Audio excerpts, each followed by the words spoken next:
உன்னை அடைவதற்கு எத்தனை தடை, எத்தனை துயரம், எத்தனை இடைஞ்சல்கள், எத்தனை வந்தாலும், ஏன்னா ஒரு குலசேகர ஆழ்வார், அவர் ஒரு சேர மன்னன்.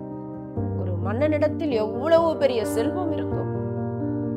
அப்ப அதை எல்லாவற்றையும் கடந்து, இதை பாரதியும் சொல்கிறார், ஒன்றுமே வேண்டாது ஆனால் உலகனைத்தும் ஆளுவரே காண், என்றுமே இப்பொருளோடு ஏகாந்தத்து உள்ளவரே என்கிறார். வேண்டாரதனை ஆனால் வேண்டுவன எல்லாம் பெறுவார். இந்த பாடல் நமக்கு மிக பெரிய ஒரு படிப்பினையை, விழிப்புணர்வை, நம்பிக்கையை, மன உறுதியை, திட சங்கல்பத்தை, வைராகியத்தை, தைரியத்தை அளிக்கக்கூடிய பாடலாக அமையும். 8வது பாடல். தொக்கு இலங்கி ஆரெல்லாம் பரந்தோடி தொடுகடலே புக்கன்றி புறம் நிற்க மாட்டாத மற்றவை போல் மிக்கிலங்கு முகில் நிறத்தாய் விற்றுவ கோட்டம்மா உன் புக்கிலங்கு சீரல்லால் புக்கிலேன் கான் புண்ணியனே.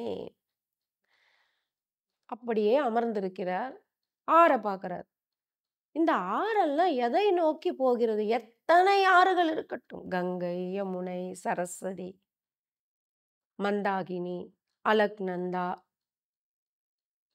காவிரி, பவானி, தாமிரபரணி, நர்மதை, கோதாவரி, பிரம்மபுத்திரா, கிருஷ்ணா, இன்னும் எத்தனை எத்தனை நதிகள் எங்கெங்கு எந்தெந்த நாடுகளில் தோன்றினாலும், அந்த நாடுகளில் இருக்கின்ற எந்த ஆறாக இருந்தாலும் எல்லாம் ஒன்றை நோக்கியே பிரயாணம் செய்யும்.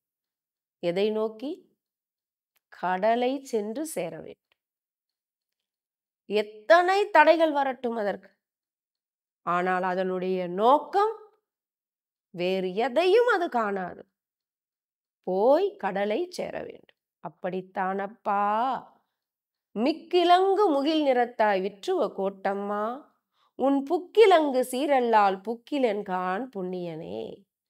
எப்படி இந்த ஆறுகள் எல்லாம் கடலை நோக்கியே தன் பிரயாணத்தை மேற்கொள்கிறதோ, எத்தனை தடைகள் வந்தாலும், அது போலவே நானும் எனக்கும் உன் சீரல்லால் புக்கிலன் கான் புண்ணியனே.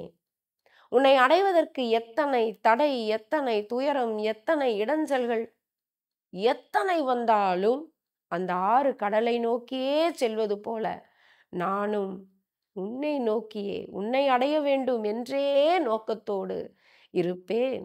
இதை தவிர வேறு ஒரு நினைவு எனக்கு இல்லை. தொக்கிலங்கி ஆரெல்லாம் பரந்தோடி தொடுகடலே புக்கன்றி புறம் நிற்க மாட்டாத மற்றவை போல் மிக்கிலங்கு முகில் நிறத்தாய் விற்றுவ கோட்டம்மா உன் புக்கிலங்கு சீரல்லால் புக்கிலன்கான் புண்ணியனே. 9வது பாடல்.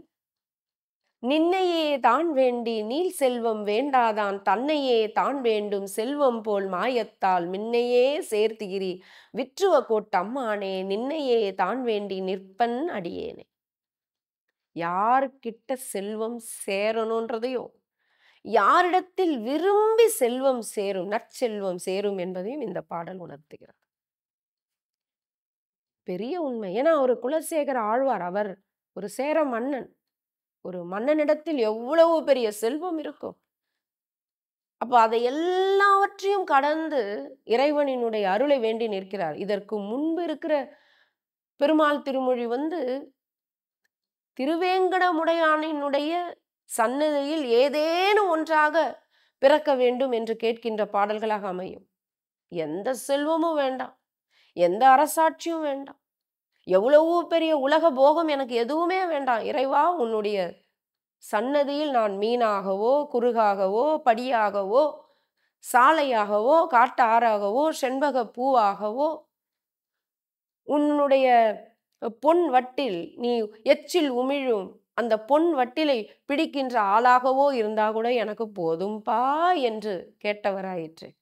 எத்தனை செல்வம் எனக்கு வேண்டாம் என்று கேட்ட குலசேகர ஆழ்வார் சொல்கிறார், இப்படி யார் ஒருவர் இறைவனை வேண்டி நின்னையே தாழ் வேண்டி நீல் செல்வம் வேண்டாதான், நீதான் வேணும், உன் திருவடிதான் வேண்டும் என்று எவன் ஒருவன் செல்வம் வேண்டாம் என்று சொல்கிறானோ, ஆனா என்ன ஆகும் தெரியுங்களா? உண்மை, அவனை தேடி செல்வம் சென்றுவிடும். இதை பாரதியும் சொல்கிறார். ஒன்றுமே வேண்டாது ஆனால் உலகனைத்தும் ஆளுவரே காண், என்றுமே இப்பொருளோடு ஏகாந்தத்து உள்ளவரே என்கிறார். வேண்டாரெதனையும் ஆனால் வேண்டுவன எல்லாம் பெறுவார். மற்ற ஈண்டு புவியோர் அவரை ஈசரென போற்றுவர். வள்ளல் பெருமானாரும் அப்படித்தான். எதையும் வேண்டாம் வேண்டாம் என்றார். எல்லா ஆசைகளையும் கடந்தார். எனக்கு உண்ண விழைந்தேனோ, உடுக்க விழைந்தேனோ, வேறு உடைமை விழைந்தேனோ, உலகோர் போல அப்பா உன்னை மட்டும்தானே நான் வேண்டி நின்றேன் என்றார். ஆனால் அவருக்கு ஆண்டவர் எல்லா செல்வங்களையும் அள்ளி கொடுத்தார். இது நடக்கும். ஆசை விட்டார் நெஞ்சில் அனிமையாம் பாதம். யார் ஒருவர் முழுக்க ஆசையை துறக்கின்றார்களோ அவர்கள் வேண்டுவதெல்லாம் கிடைக்கும். ஆனால் வேண்டார் எதனை, அவங்க என்ன கேட்கிறாங்களோ கிடைக்கும். அப்படி இது உண்மை.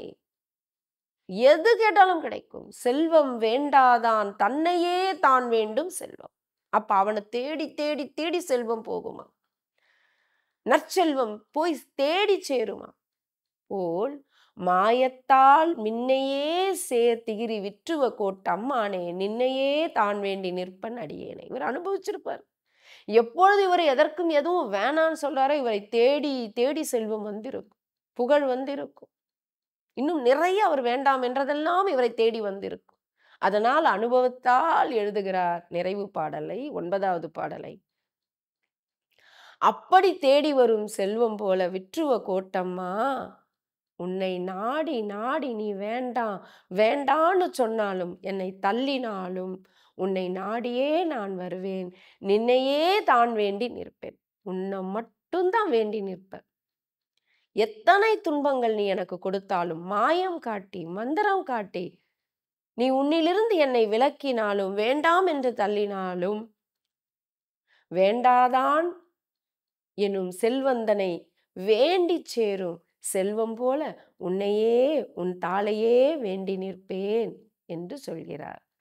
10வது பாடல். இதனுடைய பெருமையை இந்த 9 பாடல்களை யார் ஒருவர் படிக்கிறார்களோ, அதை உணர்ந்து சொல்கிறார்களோ அவர்களுக்கு சேரும் செல்வத்தை சொல்கிறார்.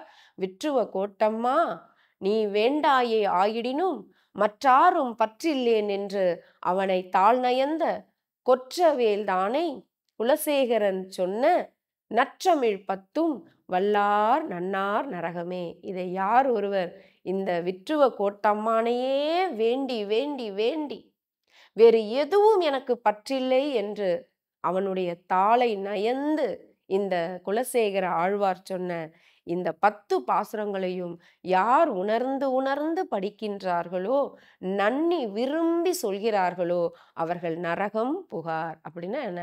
மரணமில்லா பெருவாழ்வு அடைவர், வைகுண்ட பதவியை அடைவர் என்று சொல்கிறார். அதனால் அன்பு உள்ளங்களே, அவர் கொடுக்கிற சூட்சுமம் என்ன? எத்தனை துன்பம் வந்தாலும் இறைவன் ஆணை இல்லாமல் வராது. நாம் செய்ததுதான் நமக்கு வினையாக வருகிறது. நீ எதை விதைக்கின்றாயோ அதை இப்பொழுது அறுவடை செய்கின்றாய். இனி நல்லதை செய். துன்பம் வரும்போது இறைவனின் திருவடியை பற்றிக்கொள். அங்கதான் அவன் படகாகவும் கப்பலாகவும் தோணியாகவும் பற்றாகவும் இன்னும் எத்தனை எத்தனை வேண்டுமானாலும் சொல்வதற்குரிய பொருளாக இறைவன் நமக்கு இருக்கும் பொழுது அவன் பற்றை அவன் திருவடியை கெட்டியா பிடிச்சுக்கோங்க. இறைவன் பெருங்கருணை. நாம் தாங்கும் அளவுக்கு தான் துன்பம் கொடுப்பான். அது நாம் செய்ததுதான். அவன் நம்மை சோதிக்கிறான். நம்முடைய மன உறுதியை அவன் நமக்கே காட்டுகிறான். இன்னும் பற்பல அனுபவங்களை, அறிவை நாம் பெற முடியும். துன்பம்தான், தோல்விகள் தான் நமக்கு நிறைய பாடங்களை கற்றுக் கொடுக்கும். நம்மை மிகப்பெரிய அனுபவசாலியாக மாற்றும். இன்னும் எத்தனையோ நன்மைகளை தரும். இறைவன் இருக்க நமக்கு என்ன பயம்? அதனால் இறைவனினுடைய திருவடிகளை துன்பம் வரும்போது விட்டுறாதீங்க. எப்ப ஆத்துல வெள்ளம் வருதோ அப்பதான் அதற்குரிய பொருளெல்லாம் நம்ம கிட்ட இருக்கணும். அதெல்லாம் எல்லாம் ஜாக்கிரதையா வச்சிருந்துட்டு துன்பம் வரும்போது விட்டுட்டா எப்படி?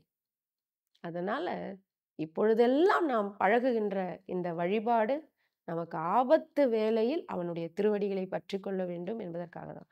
துன்பம் வரும்போது விட்டு விடுவதற்கல்ல. இறைவனுக்கு எல்லாம் தெரியும். எல்லாம் வல்ல பரபிரம்மத்தினுடைய சொத்து நாம. அதனால அவனுக்கு எல்லாமே தெரியும்.